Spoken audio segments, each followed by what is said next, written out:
This Coast to Coast Entertainment Network program is brought to you by Beside Me Bracelets. Our bracelets are handmade for any occasion. Use the promo code Coast to Coast for 15% off. Visit their website at besideme.com. Suzanne's Paparazzi Jewelry. With 24-hour shopping available, use the code 160920 and show her some love, like she showed us. Reaper Apparel Company, a commitment to live your most authentic way every single day. Visit reaperapparelco.com for more information and a look at all of their apparel offerings. And by Good Day Embroidery, your local source for custom embroidery, screen printing, and more. Log on to gooddayembroidery.com for more information. Hey, what's going on, everybody? Welcome to Coast to Coast Entertainment Network. I am Ace, and you're watching another episode of Between the Ropes. Tonight with me, I'm joined by all my co-hosts for the evening. We'll start with none other than Mr. Crispy Bacon. Crispy Bacon, how are you doing tonight? Doing good. A lot to talk about in the wrestling world, and we're here to talk about it. All right, Thomas, welcome in. Good to hear from you. Welcome in. All right, and then of course we have Dragon Viper. Dragon Viper, how are you doing tonight, my man? Oh man, I'm doing a lot better than this past week. So I'm glad to finally be on here. Had some medical issues happen, but I'm still alive and I'm home, so I'm doing good. Yay! All right, Christy Wilson, how are you doing tonight? Doing good. Can't wait to talk about wrestling because there's been a lot going on with that. Yep. All right. Well, I do have some topics that I picked out for us to talk about tonight. There was actually some fun ones. Crispy Bacon, if you'll go ahead and pull up that first one for me, please. The first one that I have for us is that we're going to talk about the Bloodline. Oh, Bloodline. 2.0.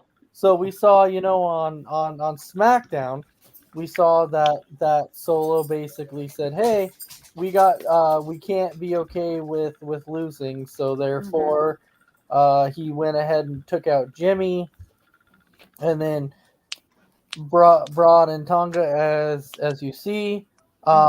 Obviously, he's bringing him in as a new member of the Bloodline, and we know that Solo basically went to Heyman and said, "Hey, I am now the new tribal chief of the Bloodline," which to me kind of shows. I feel like that potentially means a face turn for Roman Reigns, and so the way I see this potentially happening is that.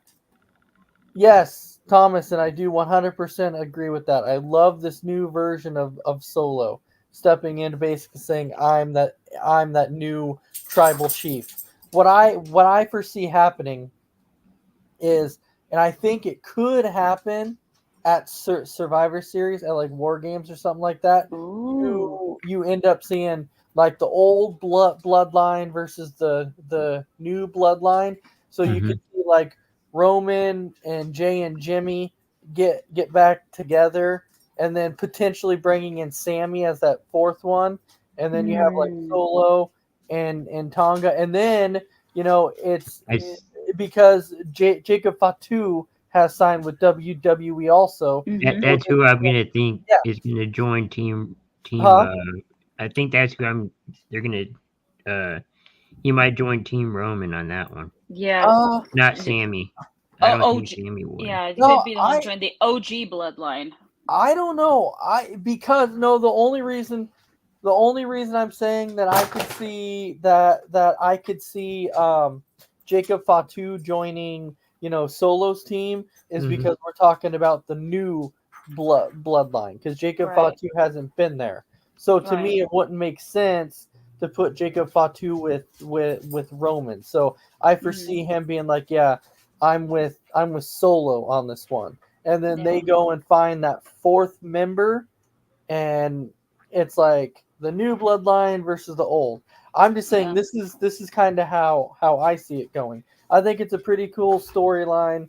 I do agree with Thomas on that. It's just a matter of, who would they find as the fourth? So, Dragon Viper, I'll start out with you. Do you kind of agree with kind of what I'm saying here in the direction that they could go with it? I do see something in that direction.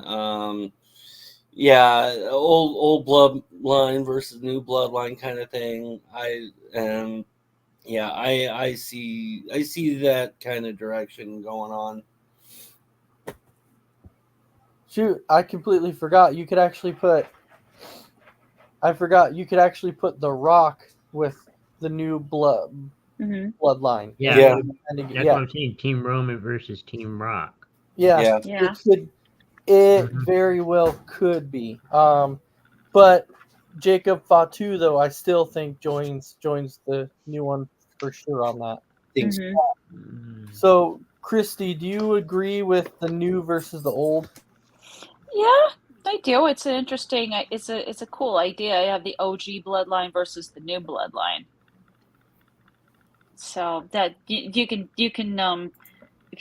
take it in whatever direction you want it to, really, with the storyline. But it's definitely interesting. That's for sure. Yeah, I'm just looking at this going. You kind of foreseen it coming, like everybody was talking about. Since they're gonna build up for that Rock versus Roman match eventually, like who's gonna be the face, who's gonna be the heel here. But I still see that face turn coming from Roman. Yeah. That's why I really do think at some point you're gonna see Team Roman versus like Team Solo or something. It'll be Team like Rock. that. I'm thinking it's gonna be Team Roman versus Team Rock. Kind of set up WrestleMania.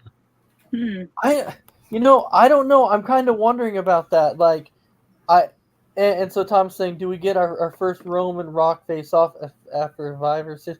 Yeah. So that's what I'm saying. I think we do. So I think what happens is, and this is just my guess, is that Roman finds his team, and then Solo has like his first 3 members when Jacob Fatu joins, and then Solo goes, hey, like towards Survivor Series, Solo goes, hey, I'm gonna bring in a special team member, and that's when you hear If You Smell, and that's when The Rock comes out and becomes that 4th member, and then somehow Solo ends up finding another one, because I do think it would be like a 5-on-5.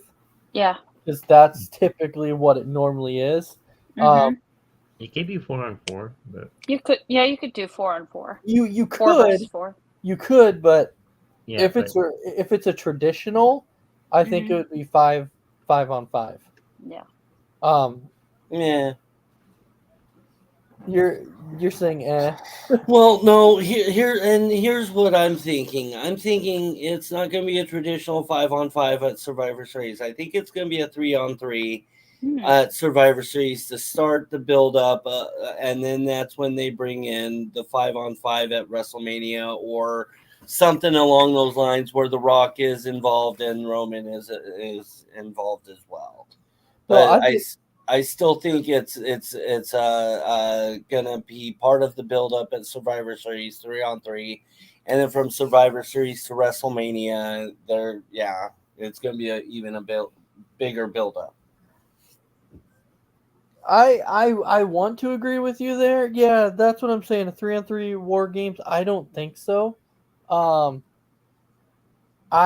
foresee I think it's like 4 or 5 people. Yeah, because I do feel like this year at Mania, you're gonna get Rock versus Roman. I think you're gonna end up getting, I think this year you're gonna end up getting Dominic Mysterio. Oh my God. Oh, come on. Remember at WrestleMania, Dominic Mysterio did get his butt kicked by Jason Kelsey and Lane Johnson. Just remember that. Yep. So I do. I just, in my opinion, that's what I do foresee happening. Is that this year we finally get that Rock versus Roman, that everybody's been talking about. And then it could be Rock versus Roman at WrestleMania, and then the other, 4-on-4. That could happen too. I mean, Yep. it could, but that Rock versus Roman could be for the actual head of the table. Oh, You know. It could be the head of the table match. yeah. And Thomas is saying Ray regrets winning the custody ladder. Against Eddie Guerrero. Eddie Guerrero. Viva la raza. Yep. Yeah. No, I'm just Wow. saying, like that's definitely something that. So we kind of all agree that where this is leading to. Yeah. What about Survivor War Games and then Rock versus Roman at Mania, depending on where it is. you think that, Big B? What's that, guys? Sorry, I just missed. Oh, you guys- It's Big all B, right. what's going on? Hey, Big B. So Big B, I see it kind of snuck in there. But He uh, did. No, it's hard This for a is big guy to sneak in Lipton. anywhere. yeah, what we're talking about is we're talking about how you saw that Solo basically kicked Jimmy out of the group, told Heyman that he was trying to become the new head of the table, and we're talking about how Survivor Series, we all feel like it's leading up to the OG bloodline versus the new bloodline, to where it's like Solo, Rock, and Tonga and Jacob Fatu versus Roman, Jimmy, Jay, and potentially Sami Zayn thrown in there as the OG, and then you finally have the Rock versus Roman at WrestleMania. So is this kind of how you foresee this storyline going? I see it going to War Games. I think you're looking more at maybe Rock out and maybe be the leader of the War Games team, the new bloodline. And then leading up to WrestleMania 41, site to be undetermined at a later Yeah, date. site to be determined. Oh, God. It's true. Yeah, so I don't know, because Rock said he was going to step away for a while and was going to come back to look for Cody. So Right. I don't So we're know. thinking that SummerSlam. It could be SummerSlam. Right. Again, it all depends, because the XFL started up. Mhm. He's probably making a movie. He's probably doing another, and I hope he's doing another Young Rock, because I actually kind of enjoyed that TV show. Or That show maybe, it got canceled. oh, it did get canceled. That It sucks. did get canceled. He's focused on the now UFL, which is going on right now. But yeah, Yeah. there's probably got other film projects he wants to concentrate on. Yeah, so- or maybe he's going to show up at Dragon Viper's place and lay the smack down. So Right. Thomas is saying, Thomas saying Rock is getting ready to start filming a movie. Okay. Yeah. I still think Jacob Fatu is going to join Team Roman. I don't think it's going to be Sammy. I don't know. Well, Nah, you got to do the younger ones against the old school versus exactly, new and Yeah. that's kind of what I was saying. It only makes sense if Jacob Fatu was to come in that he joins the younger team, because it's got to Yep. be the new bloodline versus the OG. Yep. I don't think So- I don't think they're doing that. I think they're mainly doing Team Rock versus Team Roman. It's not Mhm. new versus old. Right. Yeah, Oh. That's And- the way I see it. and Crispy, I'm not saying you're wrong. I just think that's why we have our predictions, Mhm. because that's why we predict, No, I get it. this is gonna happen, or this is gonna happen, or whatever. Right. And, I'm just saying, and who knows? I mean, the bloodline runs so deep that there might be There might be Waiting others. list. There could be somebody more out out there that there. we're Yeah, missing there's more. tied to There's the definitely bloodline, more out there. Snuka, Right. or There are other members that. Yeah, there's other members that think some of them work for other companies. We Yeah, just don't like- know about it yet. like, who knows? They could get, like, we're sitting here talking about just the males. Who knows? They could get the females involved. They Naya. could get they Ooh. could get Naomi and Tamina and Nia and I all think them involved. Tamina's retired. I think. Like she hasn't retired yet. Oh, okay. Yeah, she's still Well, technically she says on the she's active stepping roster. away. Right. But like I'm But just saying, like there's probably another male bloodline member out there that they can yeah. bring in Like or pretend to bring in, I guess. Yeah, I heard this one name. He is probably Zilla Fatu. yes. Yeah, that's one name I have heard of from the Anawahi family. That's in wrestling, but it sounds he works for another company, but who knows what his status is right now. He does, and he's not high on the poll, so no, he's not. So because of that, like WWE hasn't really talked about him or looked at him, probably because he hasn't been that big time name. Yeah, it's gonna eventually he will though. I think it just takes time. Yeah. Oh, absolutely. All right. Well, we've kind of had our differences. Yeah, I think Thomas was going to mention Zilla Fatu. Oh yeah, absolutely, absolutely right. Yeah. All right, so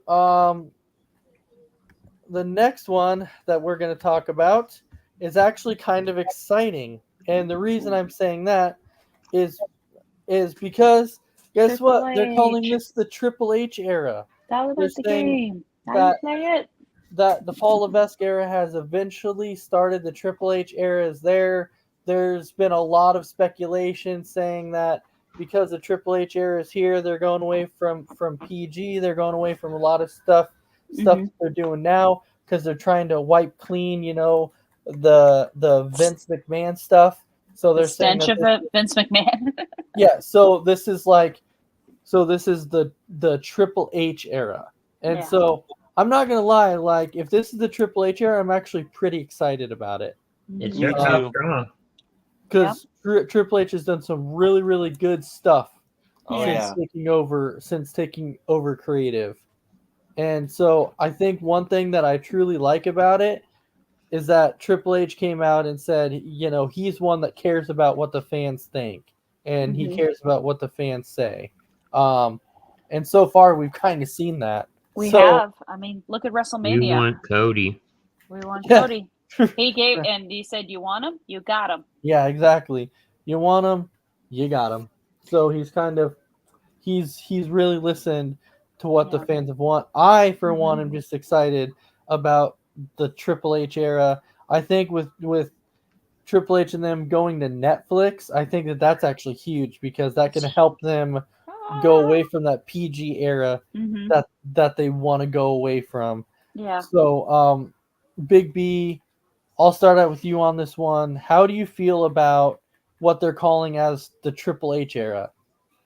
I think it's good. I think every GM or head of a company wants to put their foot mark on everything. I think, of course, WWE kind of wanted to get away from Vince somehow. I mean, Triple H is probably next in line. I think if we all would have predicted this, 10, 20 years ago, we would have said, well, it's going to either be Shane running it or Stephanie when Vince stepped away, and maybe it would have been the same. But, Chrissy brought up WrestleMania. I mean, in the past, we've seen so many people coming back and interfere in the match, heel turns, face turns. This year, we didn't see that much. I mean, night 2, I think we saw a couple more interferences than we did night 1, or that night 1 had. So yeah, the Triple H era begins at WrestleMania 40. The one thing I wish they would do would have kept that Vince did was announce where WrestleMania was going to be at next year. Because it's just stressing me out that we haven't heard yet. So, and I'm starting to think that it's going to be in Vegas next year and not in the cold state of Minnesota here. Oh, jeez. We'll find out. Actually, but speaking of that, though, I don't know if anybody saw, like, it's just something that I noticed that, after they called it after they started calling it the Triple H era, like Cody Rhodes filed for a trademark that was called the Renaissance era. Yeah, I read about that. Yeah. So there's been a lot of speculation saying that this is going to actually be called the Renaissance era. They were just calling it the Triple H era until they got a name, but it sounds like it could be called the Renaissance era. Sounds cool though. And so they want to make it bigger than what the Attitude Era was. Like they want to make it huge. That is the overall goal. Now I know everybody knows who Vince Russo is. Yeah, exactly. I heard that. Vince Russo is the guy who came out in an article that said, "I truly believe that Endeavor and stuff is just talking up Triple H just so they can fire him." And I'm like, dude, this guy is out of his mind. Russo's been out of his mind for years. I saw a few different reports that people are speculating. Maybe it comes from Vince Russo, but they're saying that they believe that The Rock and Triple H, feuds back in the day were more personal than what they are or led to believe, and that's why they think that they're talking up Triple H just so they can fire him. I honestly think if they do fire Triple H, that WWE will, turn into the Oakland A's, and I think they'd lose a lot of viewership. Oh yeah. Well, that's what I thought would have happened had Roman retained at WrestleMania last weekend. Because, your viewership's going to go to either New Japan, TNA, AEW. You're going to be losing viewers and fans. Yeah. Because what Triple H has done already is he's brought a lot of viewers back. Yes. Oh yeah. I mean, those said, "I'm never watching WWE again." They're all back watching. Yeah, because of what Triple H has done. That's why 100% I said I believe this is coming from Vince Russo. We know the guy has no idea what he's talking about. Of course not. He's loony. It's kind of like David Meltzer. You take what he says with the grain of salt. I hate David Meltzer. I think he's a prick. Yeah, I don't listen to. All I have to do is start reading an article, and if it says Dave Meltzer reports, I'm like, okay, I lost interest. I'm done. Screw it. Yeah. You're probably better off sticking with Busted Open Radio because Dave LaGreca he gets pretty passionate. Oh, absolutely. He's great. So he's like, this pink robe that I'm wearing, this pink robe ain't my robe. So, Dragon Viper, I'll come to you on this one. What do you think of the Triple H era or / the Renaissance era? Well, you and I had a discussion about this about 2-3 years ago when he first came into power, when Vince was, gone. And I think it was a great idea back then, and I think it's a great idea now. I mean, he knows what he's doing. He knows what the fans want. And he knows exactly how this business works. I love seeing that this is where I love seeing the direction that this is going right now. And, I thought it was great then, and I think it's great now. So, let's roll with it. Rolling. Exactly, because if it tells you anything about like how focused he is, when he came out and said, "Hey, in October, I kind of knew how Mania was gonna go." It kind of shows you that he already knows the direction he wants. Well, look at NXT. NXT was starting to fall apart. He came in, he fixed it, and it's running well, especially with Shawn Michaels now. Right. And, and now, looking at what he did when Vince first left, he did a great job and was very creative and determined and everything else. And then now that it's the Triple H Paul Levesque era, he's going to do more great things. I have no complaints with him about him whatsoever. Yeah, and they actually just, speaking of Shawn Michaels, they actually just gave Shawn Michaels a promotion. Ooh. Oh wow. Yeah, what's his new job title? So he's actually so they actually gave Shawn Michaels his new one of his new titles is he's the head of scouting. Ooh. Wow. That would be a good scout. Yeah. Yes. So and I think William Regal's part of that too. Yeah. Yeah, so, he is. So I believe he is. So how it goes is William Regal is the assistant scout. So William Regal goes and scouts, and then Regal reports to Shawn Michaels, and then Shawn goes and checks the person out too, and then Shawn then reports to Hunter and tells him. So like, hey, here's a scouting report on this guy that we were just checking out at this event and so forth and so on. Yeah, and so they've given Triple H a bigger thing, which is cool. But now they've given Shawn a bigger thing, which Big B, I 100% agree with you that Shawn Michaels is an excellent, like, if you want a guy to be a scout, Shawn Michaels would be that guy. Yes. Probably has a great eye for talent. 100%. The talent that Shawn has in the ring, and then the things that he does in NXT now, you can clearly see he has an eye for talent. You can definitely see the talent he's got in NXT. This is talent you can actually get behind as a fan. Like, you can get behind guys like Carmelo Hayes, Trick Williams, Lyra Valkyria, tag teams like Tony D'Angelo and Stax. You can get behind these guys because they are all so good.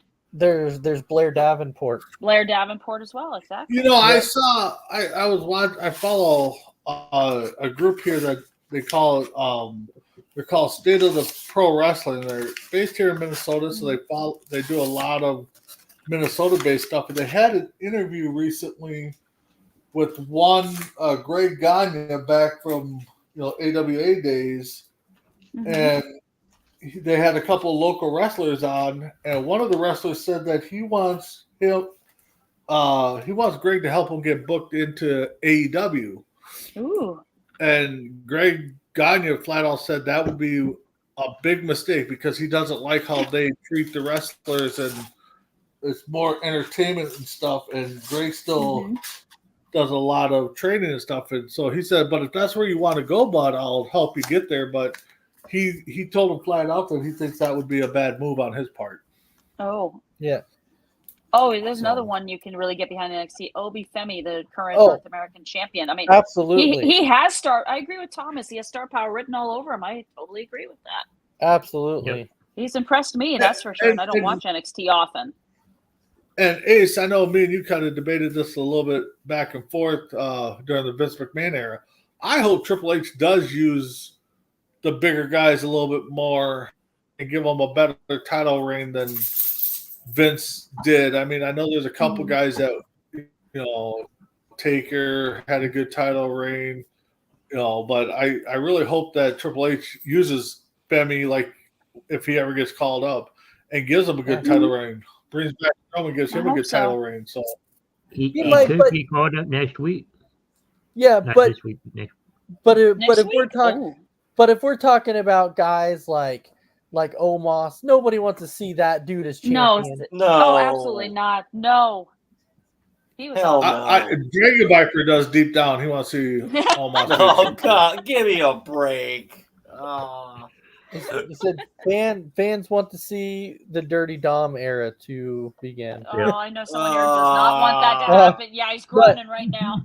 I know according to a lot of people, which I could agree with, but when it comes to like Triple H and guys like Omos, Triple H kind of wants to make somebody like Omos like an attraction. So so he doesn't want to throw him out there every week. He just wants to use Omos as like, oh my gosh, it's that special attraction that you see him every now and then. He should be. That's what he should be. Yeah, exactly. So he wants to use him like Vince and everybody used to use Andre the Giant, is what you're saying. Ooh. Yeah. Pretty much. Or like sometimes Brock Lesnar. Yeah. Not all the time, but just like to have him show up every once in a while. Yeah. Yeah. Well, I'm telling you, if Triple H was smart, Brock and Goldberg come back as a tag team. Oh my gosh! Yeah, and then will be like, nope, click. Nope. Anytime you mention Goldberg, I vomit in my mouth just a little bit. You know, that's how I feel when Dominic is mentioned. You know, Dom and Matt Riddle as a take team. There you go. Oh, There you no. Ew! They can. Not after what They Matt can- Riddle did at a New Japan event this past Friday. No. Oh. They can keep Goldberg away. They can keep keep Matt Riddle away, and Dom away. Dirty Dom. No. Dirty Dom. Oh my god. Goldberg. All right. So the next one we have, go ahead and pull up the screen there if you would, Crispy. The next speculation we have, and the reason why we have a picture with Cody Rhodes and Sheamus is because the speculation that we have is Sheamus is returning soon, and Sheamus they're saying that Sheamus is potentially getting a push upon his return, and there is speculation saying that Sheamus could be Cody's first challenger.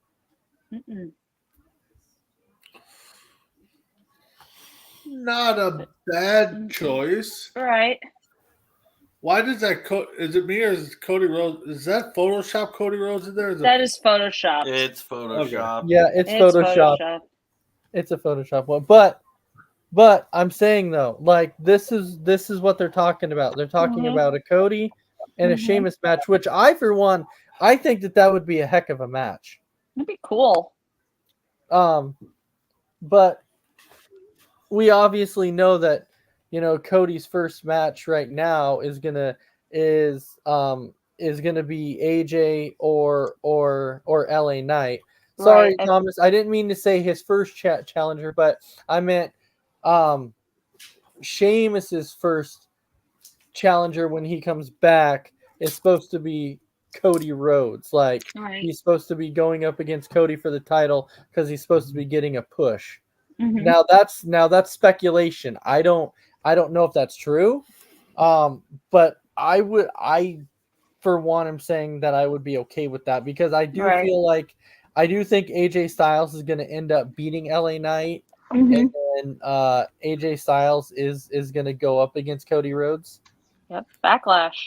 That's in France. Yep, I do think it's going to happen. You think AJ's going to beat LA Knight, huh? Yes, I do. I do. Well, considering LA Knight beat AJ at WrestleMania, it's time for AJ to get a win. So AJ needs the win. Yeah, AJ needs to win, and it could eventually set up the rubber match between AJ and LA Knight at some point down the line. Because what I do think is, I do think that LA Knight's first title he's gonna win. I do think he ends up going against Logan Paul and actually beats him. My God, I hope so. Somebody needs to beat him. Yeah, somebody needs to take the belt off that jerk. But I do think that a Sheamus and Cody Rhodes match would be absolutely awesome. It would be. It would be fun if you could do it at, say, like an event like, I don't know. Maybe I'm trying to think of it. Maybe Money in the Bank in Toronto. I think The Rock's going to want to face. I'm thinking Rock wants to face Cody at SummerSlam. All right, so Crispy. Yeah. You agree that a Sheamus and Cody match would be good? It'd be good, but I think your first matchup for Cody would be LA Knight. They've been pushing him hard. That's just, with all these matches, I'm thinking it's going to be LA Knight versus Cody. And then I do agree. Then maybe down the line, it'll be Sheamus versus Cody, and I think it'll be a good match. You could probably see it maybe at a Money in the Bank or a SummerSlam. I think it'll be his next. I think it'll be Cody's next challenger. I think will be Sheamus. And Thomas is saying Sheamus versus Cody. Sheamus versus Cody would be a banger. And I completely we can put it at King of the Ring. Huh? A King of the Ring. King of the Ring. Saudi Arabia. Yeah. So what about even a Sheamus return and feuds with Drew?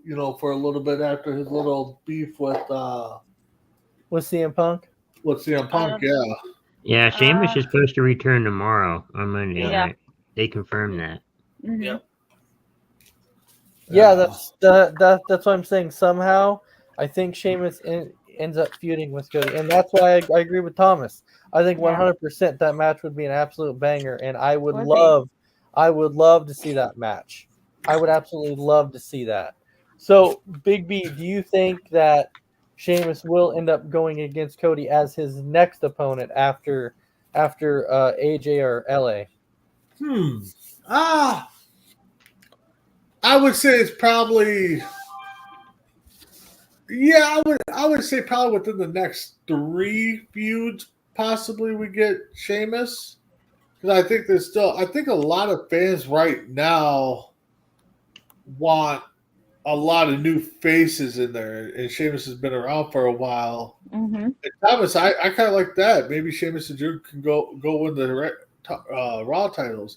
Yeah. So that's why I think Triple H is going to start throwing some new faces in there in the mix in between, whoever Cody faces with AJ and LA Knight, and then maybe like a Braun Breaker, and then maybe if it doesn't turn out well, then we'll see a Sheamus. But just remember I think Triple H's big focus is to get new faces as household names. But remember too that in a couple weeks you got the draft.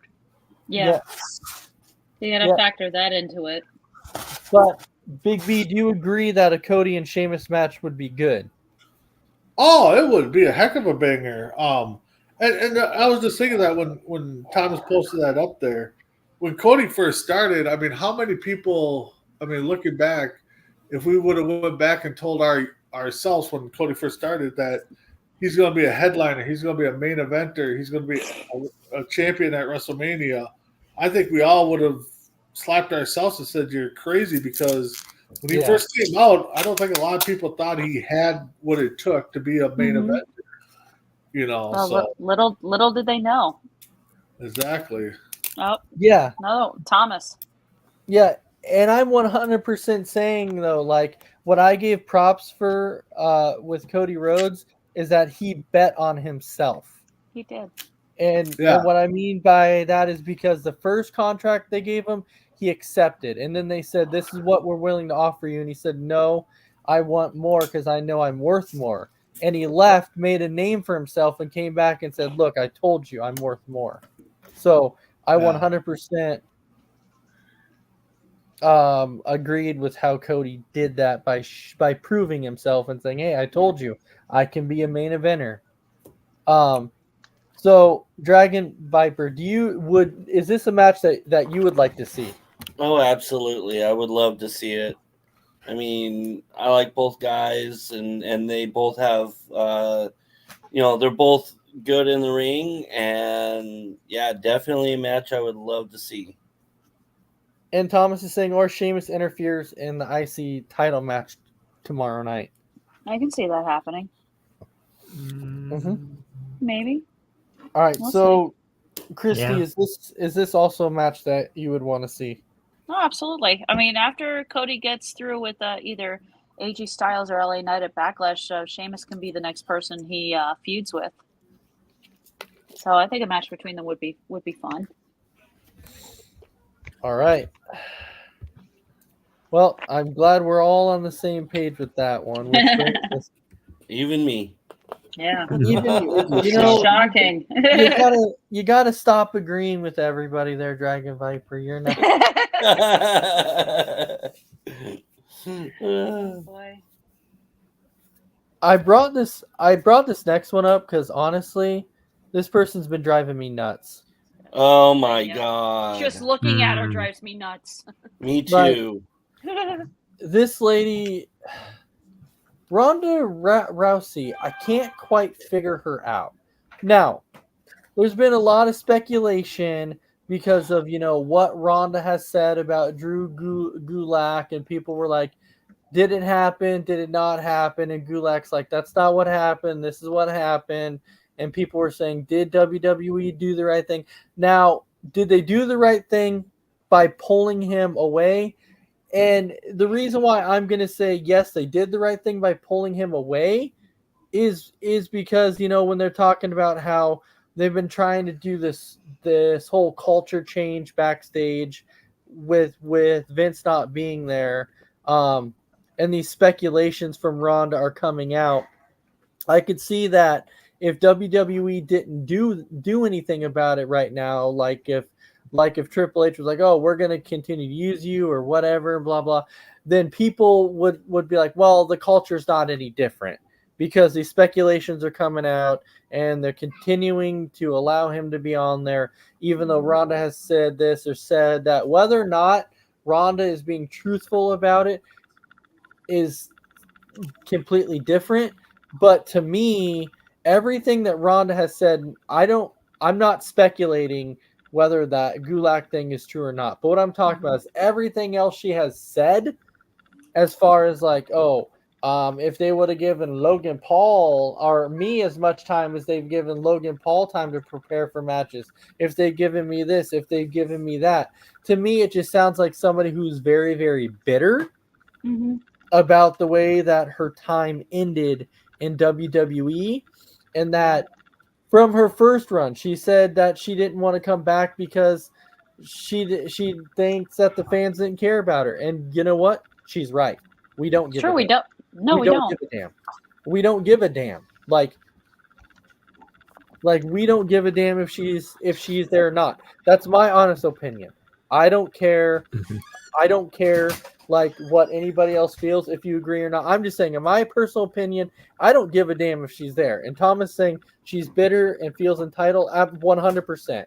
I think because of the star that she was in USC, I feel like she's entitled to, like she thinks she's entitled to whatever. Like, oh, they didn't give me the proper training. BS.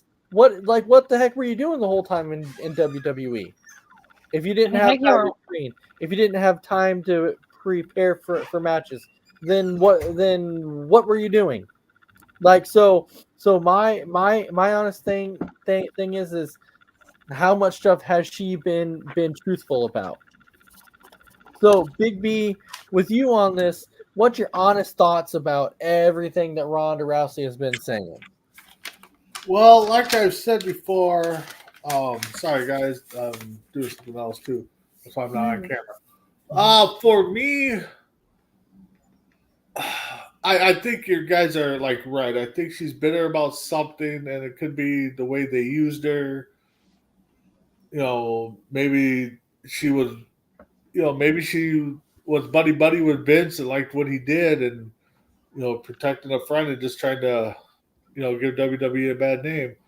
I think a lot of fans didn't like her because they catapulted her, or Vince catapulted her so far up there right away. I mean, she had one match, and she was facing Nia Jax for the title.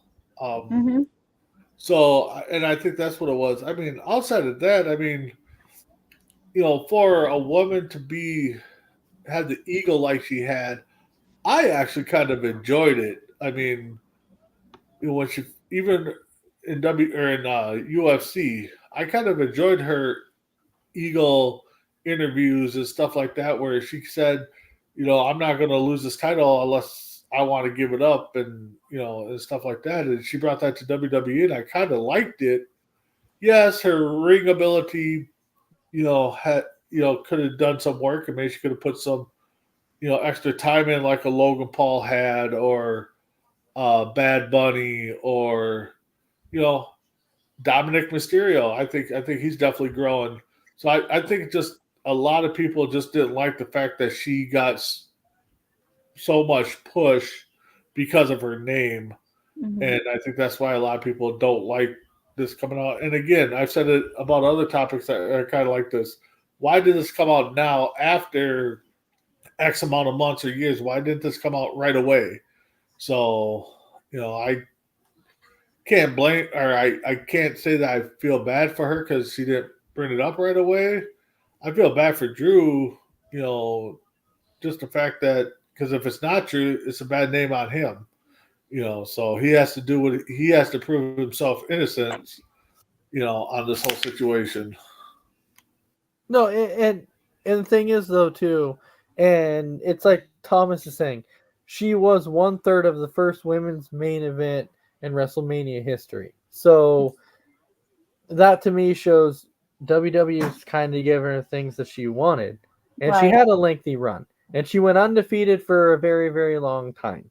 I think the biggest thing for some of us, we're just looking at this going, you didn't get any better. No. Like, honestly, every night I watched her, I'm like, you're not getting any better. Where's the training? You're terrible on the mic. You can't wrestle. That's what Becky Lynch said. You can't wrestle. She can't. She She She couldn't really wrestle. can't. I mean, She was terrible on the mic. mhm. And so I was like, and I know that she would have just as much time to practice and prepare as everybody else. Probably not. To me, it just sounds like kind of an excuse. If Mhm. you're back there saying, I didn't have time. Well, BS. like a lot of guys like Chris Jericho has told multiple interviews in the past to where he's like, well, guys like me who have been in the industry for a very, very long time, we don't really need time to go in the ring and practice. We can sit in the stands before the show starts and say, hey, let's do this in the beginning, let's do this in the end, and we know who's winning. Boom, we have our match and we're good. And so guys like that, they don't really need time. Now, I just feel like even if she was getting all this time, she still was terrible. So, Dragon Viper, what's your thoughts on the whole Ronda Rousey stuff? Oh my God, she is so. It's like what you guys have said. She's so bitter. She feels so entitled. You know, you were great in one sport, but you suck in the other. You know, it's like I mean, and the thing is she may have been one of the ones to be in history of main eventing WrestleMania. Okay, great. She's getting what she wants, but this whole Drew Gulak thing, I feel that because of the fact that they finally decided to say, it's almost like they put their foot down on her and said, no, we're not going to cave into every demand that you want. So she decides, fine, I'm going to give it a little time, and then I'm going to throw somebody's name out there because I'm not getting what I want. So this person's not going to get what they want. And so, yeah, I think it's all selfishness and bitterness that she's even bringing anything like this up. I don't think that Drew even did something like that, but I mean, I can't stand there and be 100%, hey, he didn't do it. But I feel it has something to do with the fact that she didn't get what she wanted. She's a spoiled little brat, and she's going to try and make her name somewhere else because she didn't get what she wanted. Hey, I agree. I agree with that. I just when you were talking about the Drew Gulak thing, like the one thing that I will never say is I will never say, oh, I 100% will say he didn't do it, because you know what the thing is, we have no idea. We weren't there. Yeah, exactly. We don't know. We weren't there. She said something about the the drawstrings on her pants. Yeah. He grabbed the drawstrings on her pants. Right. What? So Tom's saying, I don't even know how your hand even gets close to her drawstrings, honestly. I don't know either. Yeah, that just sounded weird to me. I know that's where I'm confused about it. Mm-hmm. Whether or not I believe it is a whole nother thing. That's irrelevant. Whether or not, my mind goes to, oh, he couldn't have done that, I have no idea. But I'm just saying, from everything else that Ronda is saying, she's 100% bitter about something. Mm-hmm. I don't know what it is, but she's bitter about something, and she's mad about something or whatever. And right. So Christy, what's your thoughts on Ronda Rousey's situation? I'm with you guys. She sounds incredibly bitter and entitled, and she's saying all this crap while promoting her memoir, which is, unlike Becky Lynch's, is not a New York Times bestseller. I wonder why. Yeah. Mhm. It's a book. Let's see, Rhonda's book belongs in the bargain bin, by the way. So Yep. it does. I would have to say she probably is bitter over the fact she didn't win that main event at WrestleMania 35 and Becky did, and she's bitter about it amongst other things. But I just think she's excuse my language when I say this, I think she's a bitch. She needs to get over herself and realize that there are those of us out there who just don't care what she has to say. She's irrelevant. Yep. Yeah. Well, if she was trying to get attention, she definitely succeeded this time. Yeah. She dropped names, doing mentioned certain incidents and stuff like that, and I'm like, do we even care? I don't. All right. So, Crispy Bacon, what's your thoughts? No, she's bitter about something. I'm not sure what. That, or she's just really upset that she's not in WWE anymore. I don't know. But she's upset about something, and Yeah. she just wants attention, I think. I mean, she's even mentioning like, oh yeah, I ended up getting a concussion when Stephanie slapped me in the face, and I'm like, I bet Stephanie did not even hit you that hard. How can you get a concussion if she slapped you in the face? Unless you were doing that power slap thing. But I didn't. Yeah. Yeah, I have no idea. I don't know about that. Yeah, I don't either. But this is the only reason I brought this up is because I wanted everybody's opinions on it, and it sounds like we're all kind of on the same page. That it's just Ronda being Ronda, and she's completely lost her mind. Like I will tell you that she has. Yeah, Cuckoo. But I don't think she'll ever be back in WWE. Nope. No. I don't even know what she's doing now. Probably on her farm. Podcasting stuff, I think. On a farm with her kid and her husband. I don't know either. That could be a. I know she showed up one night at some wrestling thing. I thought it was some AEW thing or something. Yeah, it was, and I think she was trying to see if I think she teamed up with her buddy Marina Shafir.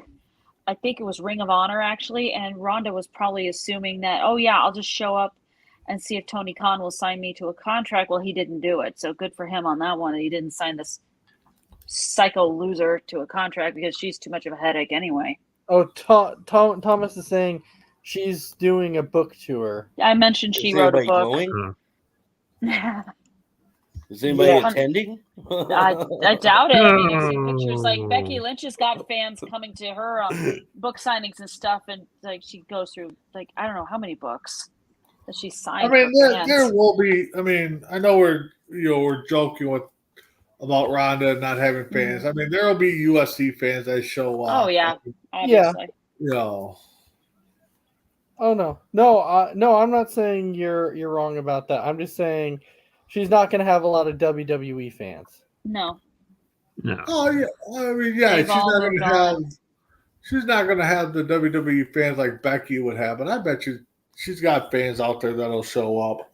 Probably. Yeah. I know there's one guy in square right below me that would show up. He shows up to everything.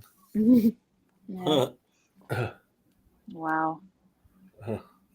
And Ace is out. Hope he's not having. He probably is having tech problems. Here he is. Yeah. Hold on. Oh, he's back. Back up. I hit the wrong button. Oh no! Uh-oh. All right, so going into our last one, we can just touch on it briefly because it's kind of been like a big talk right now. And Crispy, go ahead and bring it up. It's our final one. Oh, we can touch on it briefly. And the reason I'm bringing this up is because a lot of people thought, are you going to bring it up? It's ready to go. Yeah, it's coming up. It's starting to act slow now, but it's coming up. Oh, jeez. This is the whole thing with Tony Khan airing the CM Punk footage on Dynamite. Oh, What? God. What? You didn't Okay. I see didn't that? hear about this. All right, can I say what it can? Okay, so what happened was Tony Khan decided to, because of CM Punk appearing on the MMA Hour podcast talking about AEW, this past Wednesday, Tony Khan decided to air the footage from All In, showing what happened between CM Punk and Jack Perry Oh, after. okay. Yeah, and Chris is out. Okay. And- But this supposedly had gotten a lot of negative attention Oh yeah. on social media, many calling for the death of AEW or nice job, TK, you just killed your own damn company. oh, I watched the footage. I mean, I'm an AEW fan. I watched that episode of Dynamite. I saw the footage. I later showed my own husband the footage, and he and I are in agreement that what we witnessed, that was assault, because Jack Perry did not have his hands up in front of CM Punk's face. He was messing with his hair a little bit, and Punk went off on him and knocked some monitors down where Tony Khan was. And next thing you know, AEW started pulling the footage off their socials after the really massive backlash they got for it. Yeah, and the thing is like people can you can look at the situation and go, yeah, assault. But the thing is, Right. CM Punk didn't lie about it. He came out in the interview and simply said, yeah, I got in Perry's face and I choked him. And I think he downplayed it a little bit because the footage shows it looked a little bit more intense than Punk made it out to be on the podcast interview he did. I'm just saying. Yeah, No, it was Tony Khan. Yeah. Yeah, No, but I'm just saying on the interview that Punk did talking about this. But Tony Khan also said he got shoved and was fearing for his safety, and I was like, there was none of that there. There was absolutely none of that. Well, some of the monitors, if you watch, I don't know if the footage is still up, I doubt it, but if Punk did knock down some monitors. TK was in the what they call the gorilla position, and he was surrounded by some monitors. And it looks like when Punk said he went over, started yelling and everything, he might have knocked some monitors down, and they might have gotten really close to Tony Khan. So that might have been where the fear for his life thing came from, because any one of those monitors could have hit him. You never know. I don't know. I just Yeah, and I agree with Thomas. They did get smart by pulling the footage, because next thing I'm seeing on social media is like the footage had been taken off and had like a sign saying this had been taken off due to copyright. It something was like not. That. Yeah, exactly, Thomas. Tony was in no danger whatsoever. No, he wasn't. But AEW completely overplayed this whole thing. They completely thought, okay, we can bring viewership in by doing this, when in reality, it did not do them any favors. It didn't. It did bring in some viewers. The one thing it did, it infuriated FTR because they have a match against the Young Bucks at AEW Dynasty coming up next week. Coming up, I think it's next week, I think. This was meant to because FTR are friends with Punk, the Young Bucks decided to kind of push the storyline. Oh, what if FTR had something to do with them? You're a bunch of idiots, really. And that footage is on YouTube, because I'm actually seeing it now. Okay. So it's on YouTube. I think that I'm still of the belief. I think Punk, when he did his interview with Ariel Helwani on the MMA Hour, he might have downplayed it a little bit. Just a bit. Like, I just choked him. That's all. Like, no, you shoved him and then you choked him. Yeah, but that still's not as bad as people were trying to say it was. Right. The worst thing is there's no audio, so you can't really hear what was said. And so I'm like, I don't know. So I don't know either. And people are going to Punk's defense. Of course they are. They are. Yeah, so the person I think that's going to benefit from the release of this footage is Jack Perry, because he was at a New Japan event Friday night called Windy City Riot, and he played it up completely. He had the Chicago flag on the back. He drops it. There's the Crimea River on the back of his jacket, because that's what he said it all in during his match against Hook. He used the windshield of a car, that sort of thing. So he's really been playing the scapegoat character, his scapegoat heel character really well in New Japan, and he might take it to the moon, I guess. To the moon. To the moon. To the moon. Well, anyways, we are at that hour mark here. So with that, we'll kind of get everybody's final thoughts for the evening. Crispy Bacon, what's your final thoughts for the evening? Yeah, thanks everyone for watching and tuning in. Great show, and stay with Coast to Coast. All right, Dragon Viper, what's your final thoughts for the evening? Yeah, just like Chris said, thank you for everybody for watching and commenting. And it was a good show tonight. I enjoyed being back on here, and you guys and everybody have a great night. All right, and Big B. No, thanks everyone for watching. Glad I got on just in time to sit there and rip Dragon Viper. Yeah, whatever. No, but keep checking out C2C all week long. We got great shows, great stuff coming up. So just keep tuning in. All right, and then thank you, Christy. What do you got to say? Yeah, it's just thanks everyone for watching, and just stay tuned to Coast for more great shows and great content. And and Thomas said in the comments, congrats to the new IWGP World Heavyweight Champion Jon Moxley. So that's cool. All right, thank you, Thomas. And with that, we do want to thank everybody for watching, and we'll see y'all next week for another episode of Between the Ropes. So have a fantastic night, and we'll see y'all next week.